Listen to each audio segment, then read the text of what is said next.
Ladies and gentlemen, welcome to the French Connections Tuesday edition.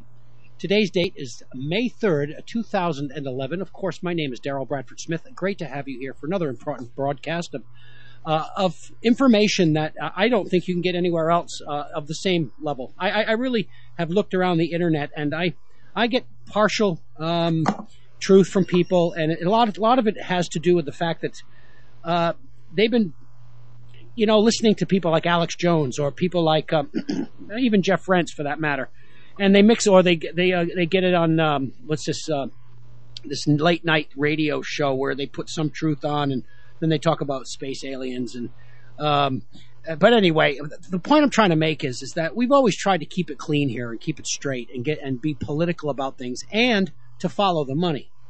And when you're dealing with a cabal of Zionist bankers that control much, if not all, of the world, much of their power base is based in currencies and trading and bonds and how they leverage things in the international marketplace. And when you're taking a look at 9/11, for example, there was tons of missing gold from the vaults down below of the Trade Center. There was $100 million worth of outside trades made just in advance of the implosion, and when you follow who was making these things, it leads to the same people we've always put our fingers on, and it is this Zionist cabal. Now, again, Zionism doesn't mean Jewish all the time. There are Christian Zionists out there that are supporting this crime wave, but by and large, the leadership has always been in the hands of very high-level Jews and Oppenheimers and Levies, Goldsmiths. And even the King and Queen of England, I mean the Prince and the Queen of England, have ties to this group. And so when you start sussing it out and you follow the money, you end up coming up with a different type of truth. And it's well based in fact. And now we're coming into a new phase here. And my guest tonight has a great deal to say on these subjects. In fact, he put up a great video today. When I picked it up this morning, it had 350 downloads. I checked it this afternoon; it had 5,000 already. So it's getting the circulation it deserves. Hopefully, tens of thousands of people will see it. Of course, his name is Adrian Salbuchi, and we've done great work together. And he knows better than anybody how the money and the power and the political intrigue all marry together. And we're going to talk a little bit about the possibility of World War III coming on the heels of this Mr. Bin Laden fake deal and how many other things are happening in the world. But I'll bring him up right now. Adrian, are you with me? Good evening, Daryl. Great talking to you, my friend. Well, it's great to have been able to grab you today after seeing the 9 lives of Bin Laden. I didn't think anybody had said it better. And I said to myself, geez, maybe Adrian's got to get on here and talk about this. I knew right away back in 2002 when I really started digging my heels into some of this information that this guy Bin Laden had something wrong with him. Now, I didn't know then that he was working for the American government, of course, but I knew something was awry. And over the years, a lot of information has come out on this man's ties to the CIA, to MI6, and even to the Saudi Arabian wealth funds. This guy was put up as a throwaway criminal, I think, or as a terrorist in waiting, possibly because he was terminally ill. I don't know. Maybe they said, this kidney dialysis isn't working for you there, Osama, but we could put you to good use, and your family would profit from it richly. And of course, that the Bush family had contracts with the Bin Ladens, and not to mention the fact that they are the largest building company in all of Saudi Arabia, so most of the large building projects go to the Bin Laden family.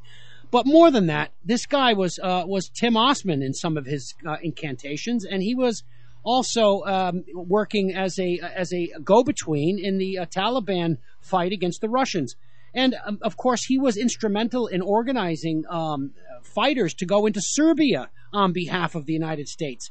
They weren't calling them Al-Qaeda at the time, but those same people that they got in there to fight in Serbia ended up morphing into Al-Qaeda just a couple of years later. Same faces, same people, same roots, same backing, same money, same everything. So let's get into talking about those 9 lives and maybe give everybody a good background on what you found when you did some research, Adrian.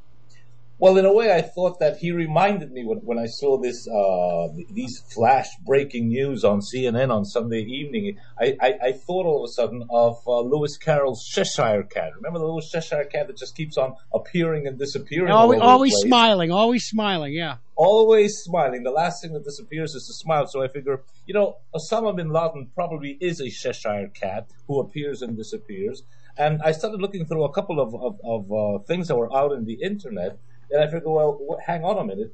He's been declared dead 9 times already prior to the alleged killing of Osama bin Laden last Sunday in Afghanistan. Because and from very good sources, I started out by saying that back in December 2001, Fox News reported on a Pakistan Observer newspaper story that had officially pronounced Osama bin Laden dead on the previous month. Now, then you have the second time he died. That was in 18 January 2002, when Pakistani President Pervez Musharraf announced very bluntly, "I think he is dead." He should know. Then on July 17, 2002, listen to this, Daryl, the then head of counterterrorism at the FBI, Dale Watson, said, "I personally believe that bin Laden is not with us anymore," although he clarified, "I have no evidence to support that."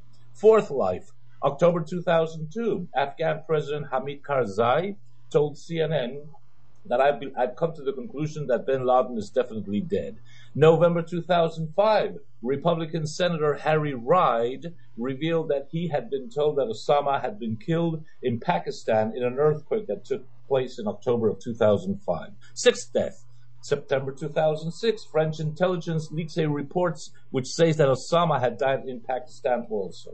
November 2, 2007, this is the 7th life, and this is probably the most important document of all.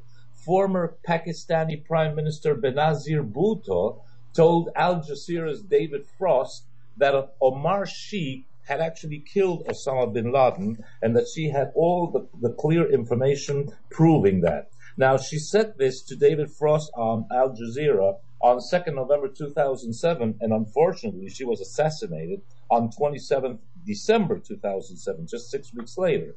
Now, the funny thing, and anybody can watch the video because it's on YouTube, is that when she says, "I know that Osama bin Laden has been killed, and I know the guy who killed him," you would have expected David Frost, that the British journalist who became so famous when he interviewed Richard Nixon and so forth, you would have expected him to say, "Well, hang on a minute, tell us a little bit more." No, he just brushed it aside, ignored completely the comment, and went on to talk about something else. So that was the 7th life. Yep. The 8th life came in March 2009 when U.S. Foreign Intelligence Officer and Professor of International Relations at Boston University, Angelo Codevilla, said, "All the evidence we have suggests that Elvis Presley is more alive today than Osama bin Laden." And the 9th life, May 2009, Pakistani President Asif Ali Zardari confirmed that his counterparts in the American intelligence agencies had told him that bin Laden hadn't been heard of over the past 7 years, so he most certainly must be dead.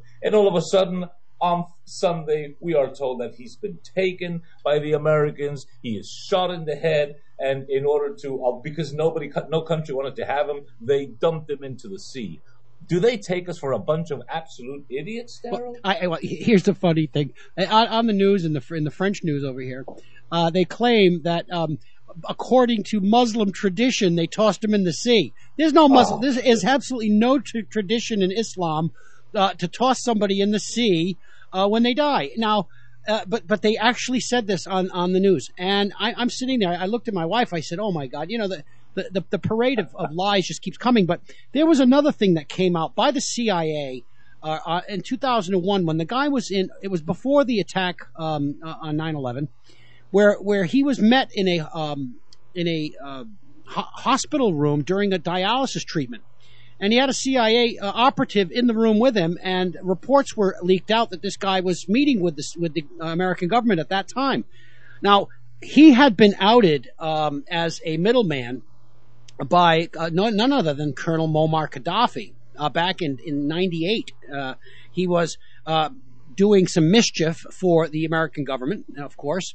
And Gaddafi was caught short by one of his operations, and he contacted Interpol about it because he thought that the things that the Americans were doing through this guy bin Laden deserved the world to know. And so there's so much here, but the guy hasn't been heard from. Now, do you and I both know that he's absolutely was dead and they didn't do it? Nobody can say that to an absolute certainty, but I can tell you the story they've told is to an absolute certainty not true.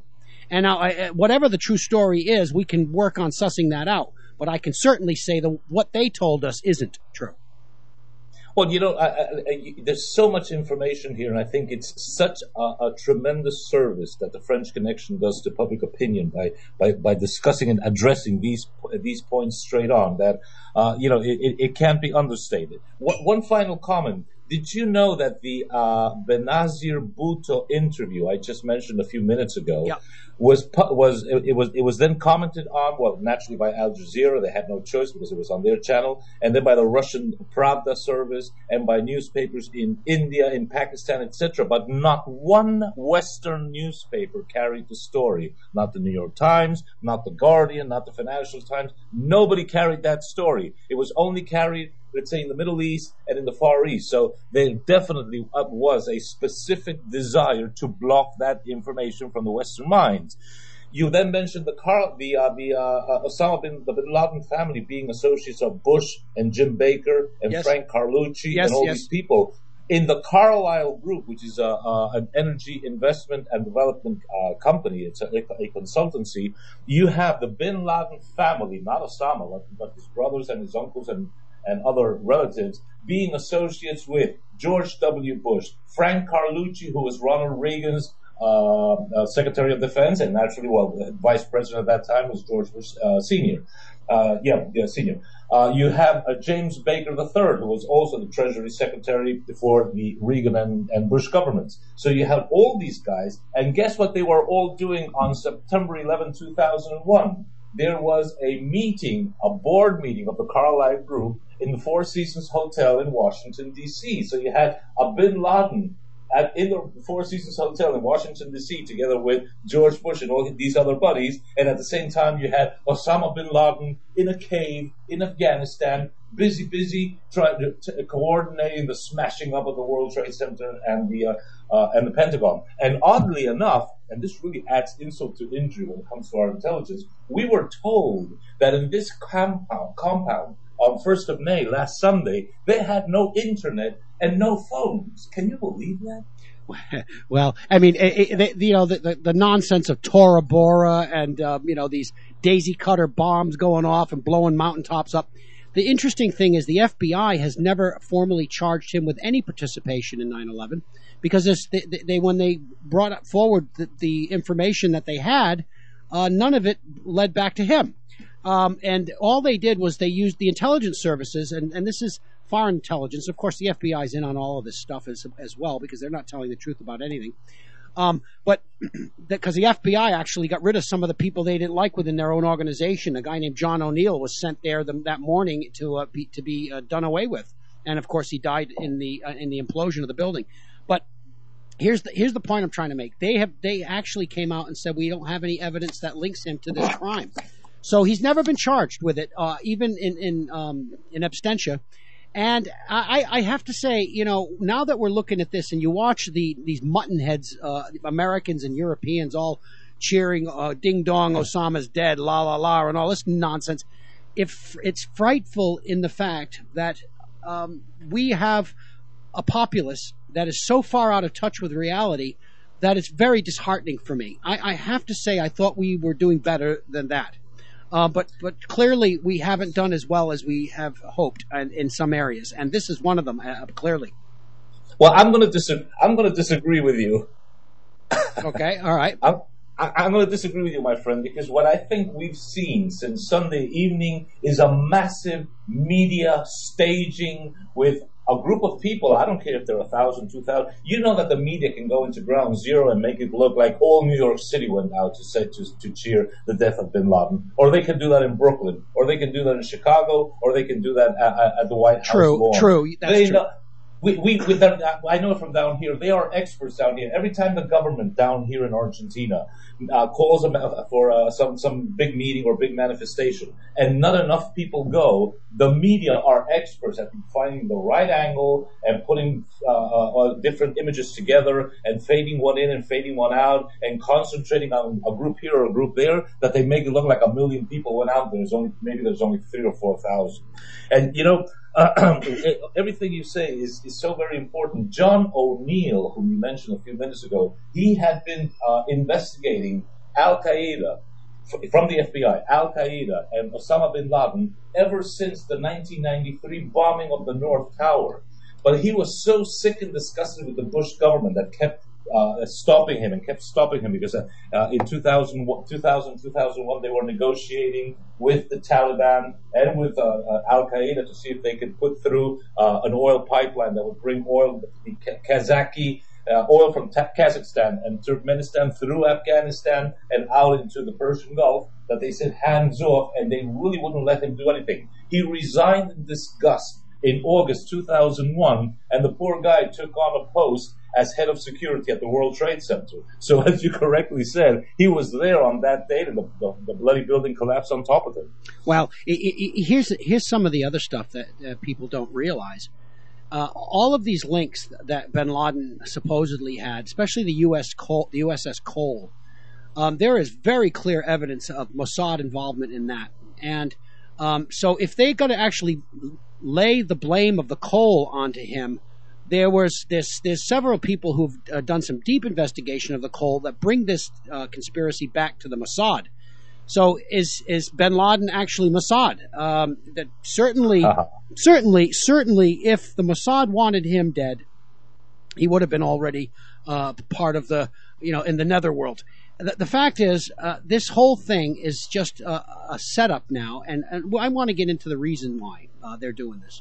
And I told you privately, I've been watching the money, and of course that's my big thing. I kind of follow the money, because if you follow the money and see who's fluttering around the periphery of that power base of money, you're going to get a good idea of who's doing what to who. And absolutely, yeah. And here's the thing: the U.S. dollar is fast approaching 72 on the basket of currencies. Now that is for anybody's memory, that is the low point. It was reached a couple of years back as the low point. It bounced off 72 and went higher. Last week, the dollar was charging down and almost in a free fall, went through 73 and was going down to 72.5. It was heading for 72. There was an absolute panic, because once 72 is broken, there is no support for the dollar below 72. You're going to see a reevaluation of the dollar. What happens with that is AAA status was gone after. All of the reserve currency links to the dollar would be blown out of the water. All of the treasury bills that have ties to the present system would all be blown up. Now, they ultimately know the dollar's going to die, but they have not got all their ducks in a row to have it happen on their own schedule. Things have gotten out of control for them on many levels, and so they panicked and they needed something. And of course, whenever you need a diversion, you try to pull out Fukushima, you try to pull out, I don't know, what's his name? Michael Jackson has risen up from the dead or something, whatever. I don't know what they'll put out there, but they'll put out some crap, but this one, they needed a big play. And they've been angling for World War III, and we've talked extensively about that ultimate goal, to get rid of the nation state and to run everybody down into a poverty state where they come in after the kill-off, and there's going to be a die-off of terrible proportions coming. Just simply by the poisoning of the Northern Hemisphere that's going on right now. 10 years from now, the cancer rates are just going to be so shocking that nobody's even going to be able to scratch their head and understand it. I understand it because I know the dangers of high levels of different types of radiation, and I know what that long-term exposure does to your immune system and to your ability to fight cancers. And so the Northern Hemisphere is up for a real major die-off. And a war would be a perfect fit right around now to kind of mask all of the machinations of this group and get rid of national boundaries. And it's something you talked about extensively. You want to go into a little bit about the boundary crushing of nation states? Well, yeah, definitely. This all ties in so well, and I'm particularly concerned because down where I am, which is in the southern hemisphere, in the southern tip of the southern hemisphere, we run the risk of being overwhelmed and overrun by these guys, especially since our governments have all but disarmed Argentina and deconstructed our entire military installations. And if you look at a map of the world, you will see that practically all the land masses are in the northern hemisphere. South of the equator, you have about two-thirds of South America, about, I don't know, 40% of Africa, and you have, well, Australia, you have New Zealand, a couple of islands, and that's the end of that. So there's not that much land here. Where you do have a huge land mass is Antarctica, which is great for raw materials and natural resources, but it's not really habitable. Now, everything you're saying is so very true, and what really concerns me, and that's why I put that in that video as a slow appearing comments at the very end for people to read and let it sink in, is that last night David Cameron said it on TV. I also heard Hillary Clinton say it on TV, and a whole army of commentators from Fox News and direct from the Pentagon and blah, blah, blah, all kept saying the same thing, is that now that we've killed Osama bin Laden, Al-Qaeda is going to strike back. So we have to be on high alert because Al-Qaeda are going to strike back at us, which means that they are announcing that there will be a false flag event that's going to dwarf 9/11. Well, they're already talking nuke. They're already saying nuke. Now, that would fit in with the pollution levels we were already starting to see. You wouldn't know if we got it from Fukushima or we got it from a neutron device. Who knows?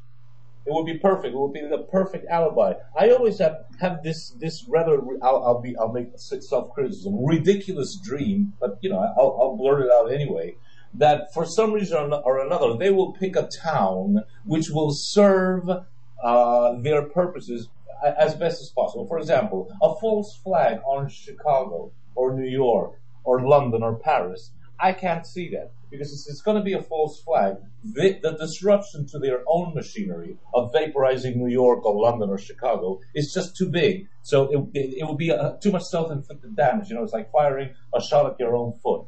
I always think that it's going to be something with high impact, but which is they can dispense with. For example, Phoenix, Arizona, smack in the middle of the desert. By the way, very low Jewish population. Isolated or pretty much isolated so that any damage can be contained. And I can even imagine with the name of Phoenix, they can make a whole big lullaby about saying we will make Phoenix rise from its ashes, etc., etc., etc. So I believe it's going to be a town along those lines. Maybe I'm wrong. Maybe it'll be a small town in Europe. Maybe it'll be Buenos Aires in Argentina. They can do away with Buenos Aires and they couldn't give a damn. And they would say, oh, look what international terrorism did. They blew up Buenos Aires or Sao Paulo or something like that. But something along those lines is coming. That's why when all those idiots go into Ground Zero or the White House and start grunting, ding dong, Osama, etc., etc., etc., they are doing exactly what these people wanted to do, and they're whipping up that there will be a new false flag that will revitalize the war against terrorism. And excuse me, it's exactly what they need at this time, and it will divert the attention away from the ultimate and imminent implosion of the dollar.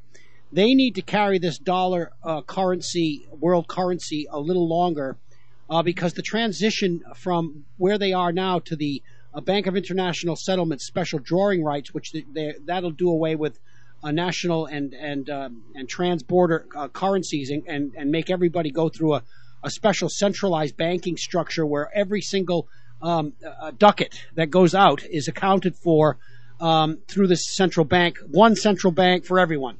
And the possibility of that being the case is not far off, but it's not employable at the moment, and they need to transition out of the dollar. They need to confiscate more things with this funny money dollars that they still got left. I mean, if I get some money in the United States and I need to transfer it to an account here, of course you can go to any ATM in Europe and take money out from the United States. It's a marvelous bit of technology.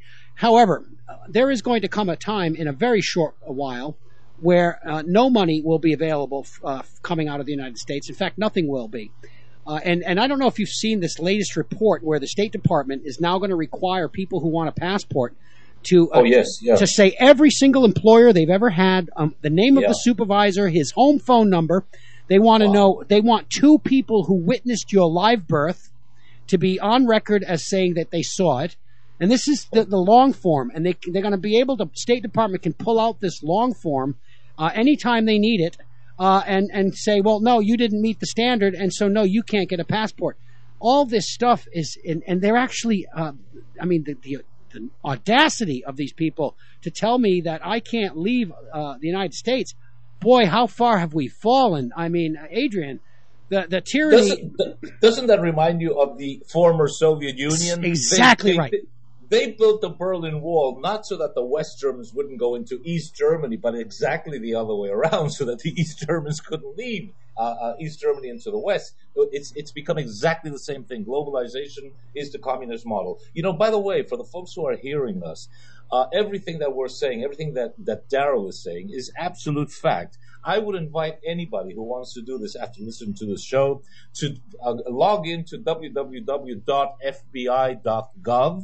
Look up the list of 10 most wanted men. You will see that 10 faces come up. The 5th face is Osama bin Laden. They've added on a little red tag that says deceased. And when you do a double click on Osama bin Laden's face, it says that he is wanted for the bombing of the embassies in Kenya and in Tanzania, the bombing of the USS Cole, blah, blah, blah, blah, blah. There is not one single word about Osama having been involved with 9/11. So even the FBI has no proof connecting Osama bin Laden with 9/11. That's right. That's right. And there is information that connects him to the Mossad and the Cole. Now, Yep. and through their Yemeni connections that they've got, this stuff is. I'm gonna go out on a limb here again with Russia, and I've been watching the Russian RT, and I watched Russia RT, and of course they are spewing the exact line of the West. There is not a single bit you couldn't slice a human hair between the differences between their reporting on bin Laden and what New York Times is putting out, or what the Le Figaro is putting out, or what the Guardian is putting out. They're all putting out the same story.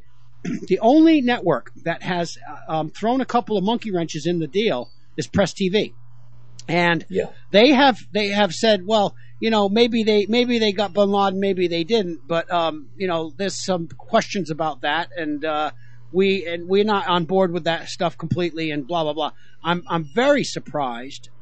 You see, and here's the other thing: RT, Russian television, is actually very closely tied to the Russian government. No major press outlet in Russia gets away with saying anything. They don't say anything on their broadcasts that has not been cleared, at least on some level, through the government.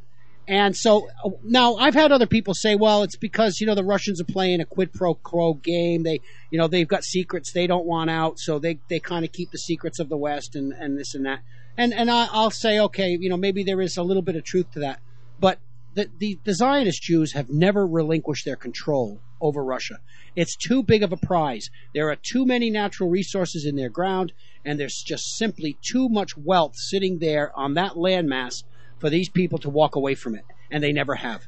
And I challenge anybody to prove otherwise. Now, that being said, that means that there is no opposition save maybe the Iranian people. Now, I'm not even sure the Iranian government's 100% clean, but I certainly know the people of Iran are, and I certainly know the people of Egypt are. And if you get the word on the street from either Tehran or from Alexandria or from Cairo, the word is going to be that these people are squarely against Israel into the 90% region. They are fully aware that they've been had. These revolutions have been manipulated. They know the game. The people on the streets know the game. Whether or not they're going to be able to translate that into something in advance of this war is a big if. And frankly, especially the Egyptians, they just don't have the weaponry and the power to stand up against this onslaught.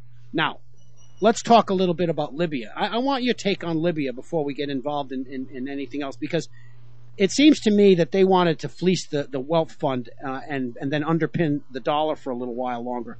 And so they took the Libyan wealth fund was confiscated. and that was put into accounts in the West.